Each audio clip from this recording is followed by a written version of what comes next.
So today I've just been hanging out, but I wanted to share some memories with you guys that keep popping up. So I grew up in a neighborhood called Mountain View in Anchorage, Alaska.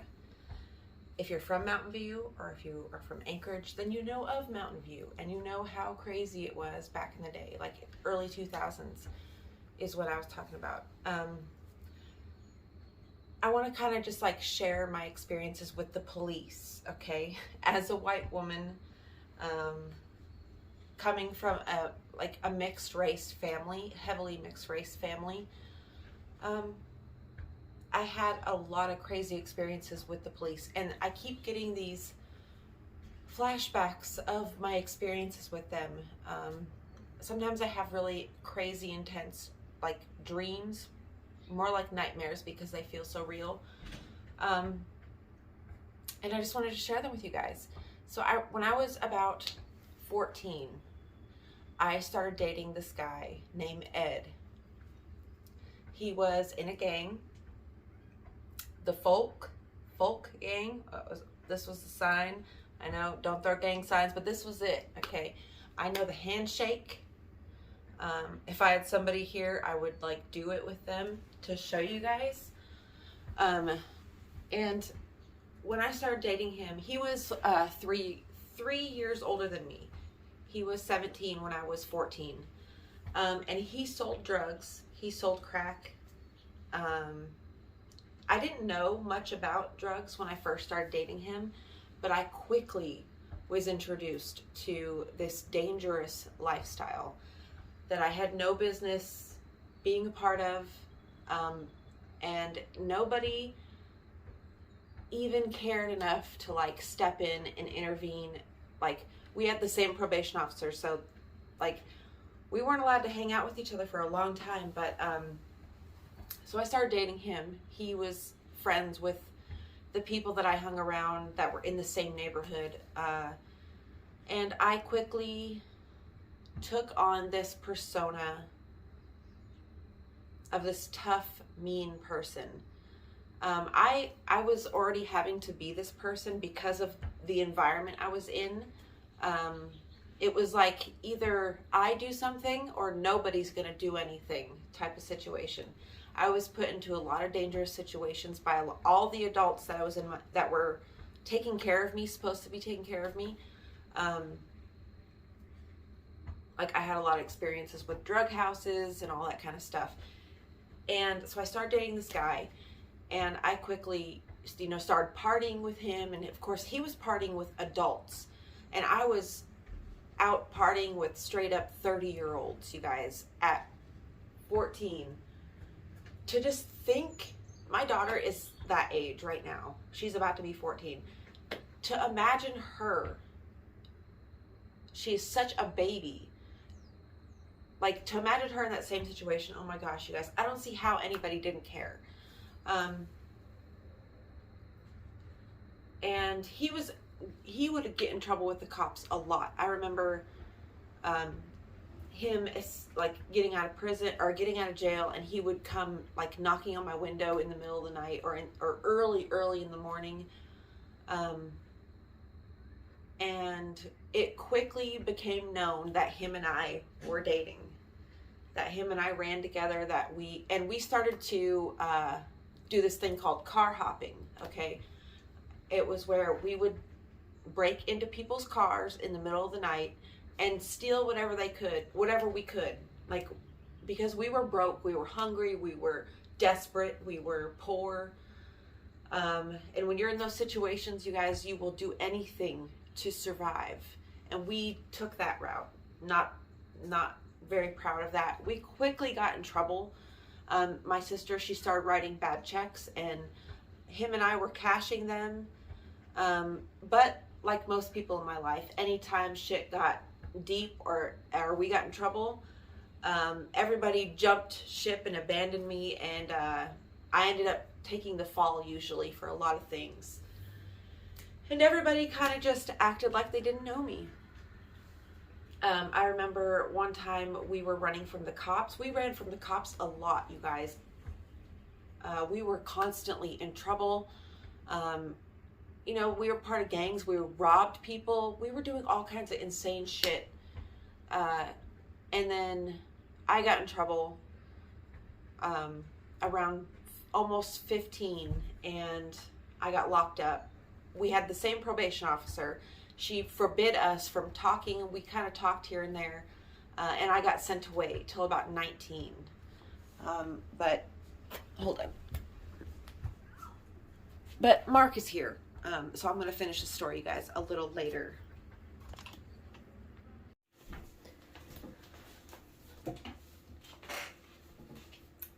So where was I on that story? Sorry, I got distracted when I was filming that. But so me and this guy, we ran together. He was selling drugs to my mom. When I got out on ankle monitor at 14. So when I first got locked up, I was 14. I got out on ankle monitor for the first time. And when I was in juvenile detention, which is McLaughlin Youth Center, I was there. He was continuing to sell my mother drugs and everybody else in my family. The apartment building that we lived in Mountain View, both of the upstairs neighbors were drug dealers, and everybody else was crackheads. It was terrible, you guys. And this was like at the height of the Oxycontin boom. Like, it was when it was very easy to go doctor shopping and have a bunch of scripts of oxys. The people in my life, my mother, my sister's boyfriend, they were all so oblivious because they were on drugs. It was terrible. So I got out on ankle monitor. Of course, I go to a crack house. You know, they let me out into a crack house. And within a week, you guys, I cut that ankle monitor off, threw it in the window, because I had such an insane relationship with this guy, Ed. He would constantly, this is why I have the issues that this is a big reason, because this was my first serious relationship. Serious. You know, I was 14. I didn't know shit. But this was the first time, like, people were actually treating me like an adult in my life. It's a very formative time in your life. At 14, you know, you're like figuring out who you are. And I was being treated awful by this person. He would leave, like he would go down, we would go to sleep, and in the morning I'd wake up and he'd be gone, which was traumatizing for me. And then I wouldn't be able to find him, because this was obviously before cell phones. I couldn't find him. I would have to like go out searching for him, because he would just leave like this, and it would drive me crazy. And he would fight. He'd call me all kinds of names. He would be really awful to me.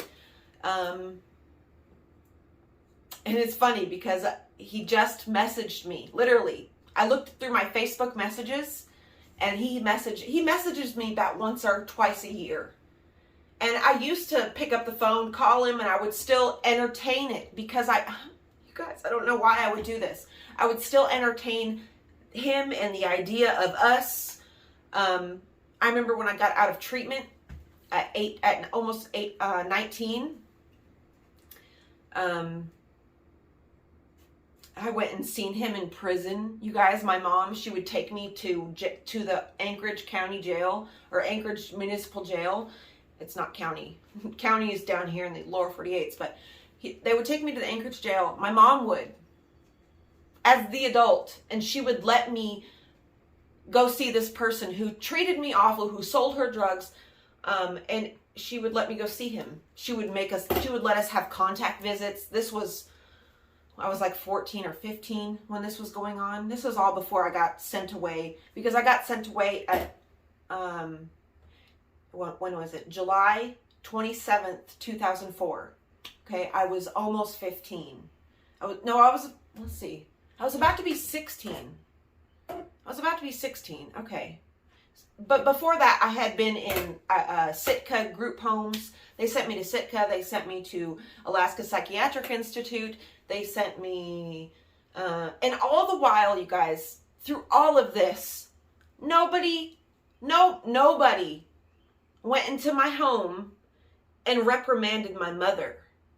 Nobody thought maybe we shouldn't let her be with this woman who does not know how to take care of children. Nobody thought of that. Nobody thought, is she having a reaction to this fucked up situation that she is forced to be in? Yeah, I was having a lot more intense reaction than everybody else. But I've got a Sagittarius stellium in my chart, you guys. I am ruled by fire. I am a fire sign. And then my sun sign is air. So it's like a stoking of that fire. I can easily stoke myself into a fucking rage where it's very scary to be around me.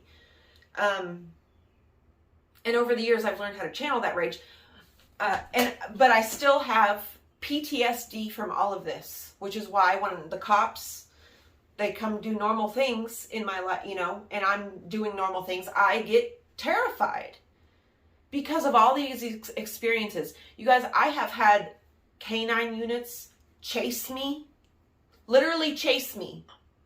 You know, I don't know if any of you have ever had a canine dog, a cop dog be unleashed at you to get you, but it is the most terrifying thing I have ever experienced, okay? And then to watch the police dog and the cop who was in charge of that dog, to watch that cop allow that dog to attack that man the person I was with, Ed, and totally, man, that dog totally ripped up his whole arm, and that cop let him attack him way longer than he should have, okay? It was like the cop got some sick fulfillment out of watching the dog attack my boyfriend, who, by the way, was only 17 at the time. A child who was also going through his own shit, who also came from a broken family full of addicts that didn't really care. And you know, I still have heavy PTSD from all of this. I think that's where a lot of my nightmares come from. And the thing that baffles me the most, you guys, out of everything, is how nobody at all seemed to care. It was like I don't know, they were more focused on drugging me when I went to these to go get help. They were more focused on drugging me up than actually helping me, because I went through all these years of treatment, okay? Intensive, inpatient, lockdown fucking treatment in behavioral health facilities in the middle of nowhere. I had to experience all this stuff on my own. My mom, nobody ever came to visit me. Nobody ever called me except for my little sister. She was the only person that would call. Ed would also call me. And then after I go through all of that, you know what the state of Alaska does? It's like the cherry on top of the fuck you. They put me right back into the same situation they took me out of. And man, was that a downward spiral very fast. So when I got out of treatment, my mom was homeless. My family was homeless. And we were living in hotels. We did that a lot in my life throughout, you know, because we were never settled. Nowhere ever felt like home. Nothing ever felt like you could just have a sigh of relief. It was always like this tension. You were always sucking in your stomach. You were always, you know, tensed up, ready for the blow. And you just never knew what was coming next. You could never relax, because as soon as you relaxed, that's when it was all fall apart. And I had such intense reactions to that, you know. I want people to know that you could go through the most awful things in your life and absolutely come out good, compassionate, not bitter. You can. It takes a lot of work, a lot of practice, a lot of, redirecting your thoughts, a lot of journaling, a lot of meditation, a lot of walks, a lot of like hard work, i.e. gardening. That's how I channel all this rage. Going out there with a shovel and digging shit up or ripping up weeds or rearranging the land to what I want. It's very soothing. It's very soothing. It touches a part of my soul that nothing else can touch. Literally, nothing else. Nothing else holds my attention and my passion, my drive and the energy like that. I can pull from my own well of energy when I garden. So never if you're going through a hard time, or if you've been through a lot in your life, which I know all of us have, and it doesn't matter if your struggles aren't as heavy as other people's. If they affected you, if those struggles affected you, they are important. And they affected you. Regardless if you didn't suffer as bad as somebody else, that doesn't matter. It does not negate the suffering you experienced. Allow yourself to acknowledge how bad you had it. And then work to be grateful every day for the life that you have. Sometimes I catch myself now wanting more, not being satisfied, getting mad when things don't go my way. Sometimes I throw fits when people tell me no. And then I have to check myself. Bitch, there was a time when you could never go into the fridge and find food. Bitch, there was a time when you never had clean clothes. Bitch, there was a time when y'all didn't even have money for anything. Everything was a no. Everything was no, no, no. We don't have it. We can't get it. Nope. So I have to remind myself, things are good. Things are good. And they can only get better. Don't allow your suffering to drown you. Your suffering is there in the same way a jeweler makes a diamond, okay? They find that piece of coal, they put it under enough pressure, it becomes something that people want. Take your suffering and use it to your advantage. Everything that you've been through, use it. If you don't have role models, you look at it a different way. So this is what I did when I was younger. I didn't have anybody that I could look up to. I didn't have anybody that I wanted to be like in my life in the slightest, because they were all shit. So you know what I did? I used those as examples of what I don't want. That's how I figured out what I want, because it was a process of elimination based on what I seen. Okay, so this behavior gets this result. I don't want that result, so I'm not going to exhibit that behavior. All of the, I don't know how to be a mother, because I was never taught. I only know how not to be a mother. Do you understand? I only know what not to do. And so far that's good. That's gotten me, into a lot of good places. I'm not suffering anymore. I'm not having to go on through the hamster wheel of drug addiction, because I'm not trying to run away from myself. Yesterday sometimes I put sad music on to pull out the sadness within myself, and I have a deep, deep cry. Yesterday I broke down and I started crying, and I just let it all out. I let myself feel those emotions. That's the best thing you can do. Mourn that life. Mourn who you used to be. And you will feel better eventually, I promise. And don't allow the people back into your life that hurt you. If they have not exhibited proof that they plan to change their behavior, stop letting them in. That's what I did with Ed.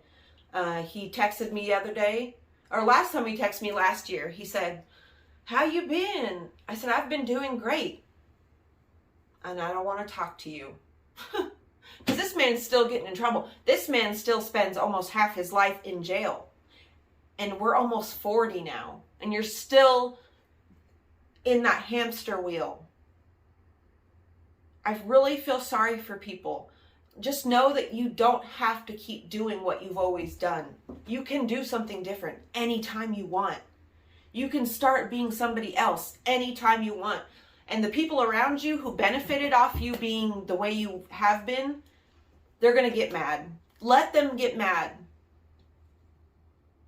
And say bye-bye. So, I love you all so much. Just know that you can go through a lot of shit. And it can make you actually a better person. Going through a lot of stuff doesn't have to mean that you come out angry, bitter, and not being able to understand the plight of others. I hope this helps somebody. I hope this gives some insight to anybody who needs it. I love you all, and I'll see you again soon.